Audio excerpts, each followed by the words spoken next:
My name is Ellie Pressman of Barnet Wills, and very recently I did a post on how making a lasting power of attorney is so much cheaper and quicker than having a deputyship order through the Court of Protection.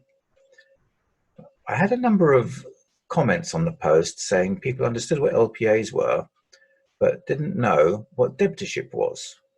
So in this video, I'll try and explain the 5 main differences between having a lasting power of attorney and a deputyship order. Now, the appointment of a deputy is similar to that of appointing an attorney, but the difference is that the deputy is appointed by the Court of Protection and can only be done after someone has lost capacity. Now, with dementia cases in the UK rising quite sharply, the chances of someone needing to make decisions on your behalf is increasing. So it's important that you do understand the options.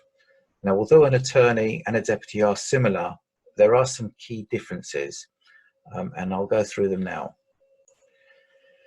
In order to make an LPA, you must have mental capacity at the time you make the document. You need to understand the concept of handing over responsibility to someone of your choice. So with an LPA, you decide who the attorneys are and make the arrangements yourself. And the LPA then needs to be registered with the Office of the Public Guardian before it can be used. A deputyship order can only be made on behalf of another person after they already lack capacity. And it's usually made to the court by the person wanting to take over the affairs of the incapacitated person. The key difference then is timing. Attorneys are appointed in an LPA while the donor still has capacity, and a deputy is appointed by the courts after mental capacity has already been lost. The second main difference is that under an LPA, you can choose anyone over the age of 18 to act on your behalf so long as they have mental capacity. And you can have multiple attorneys who can act either jointly or independently. With a deputyship order, the court will decide whether the person making the application is actually a suitable deputy or not. It's quite possible that the courts will appoint somebody that you didn't want or wouldn't have chosen yourself. And in the event that there's actually no family or close family members, then the courts could appoint the local authority to act as your deputy.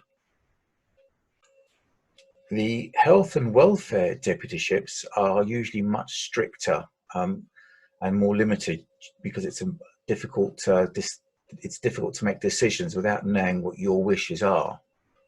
The third main difference is that an LPA can be registered in about 12 to 14 weeks and is completed in advance of you losing capacity. So attorneys can act immediately and can access your funds very quickly in the event that something happens. With a deputyship order, it can only happen after you've lost capacity, so it can take, I've seen over a year in some cases to get a deputyship order granted. So in the meantime, no one will be able to make decisions or access your funds, pay your bills, manage your care, and this can cause incredible problems if you require nursing care or if your deputy needs to sell assets like your property in order to fund your care costs. The fourth main difference is the cost. LPAs are much, much cheaper. The average cost of a deputyship order is usually about £4,500. Plus, on top of that, there are further supervision costs and yearly costs in having a deputyship. An LPA is £82 to register, and I typically charge between £125 to £250 to draft LPAs. Now, a lot of people say, well, you can go online and do it for free, and that is true. You're not paying a professional like myself to fill in a form for you. If you just want to fill in the form, you can do that for free. But if you pay a professional like me, then you do get added value. You don't know what you don't know. There are things that I put into an LPA that you wouldn't have thought of, which could lead to, in some cases, having a document that's not fit for purpose or will let you down when you really need it. The fifth main difference is the supervision, which I alluded to just earlier, and that is the level of ongoing supervision of a deputy is very different to an attorney. There are rigorous controls in place to ensure that a deputy is acting correctly, and that includes submission of annual reports, accounting for all the expenditure made, and that can be a very difficult and stressful time for the person appointed as a deputy. This is very different for an attorney who has not been appointed by the courts but has been chosen by you. So the courts take the view that as you've chosen the attorneys yourself, you trust them and that your judgment is correct. In some cases, the courts will investigate an attorney if someone has reported them or they receive a report to suggest that there's been something inappropriate going on. Although planning for the worst can be difficult, it is cheaper and quicker to have an LPA in place rather than a deputyship order. If you don't have an LPA, then all is not lost because a deputyship order will still allow someone to manage your affairs for you.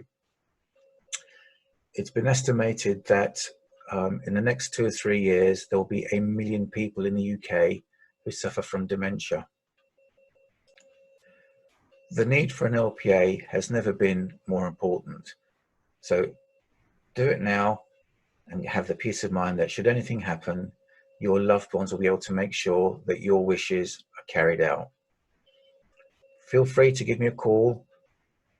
It's free, no obligation to buy, and I'm happy to have a chat.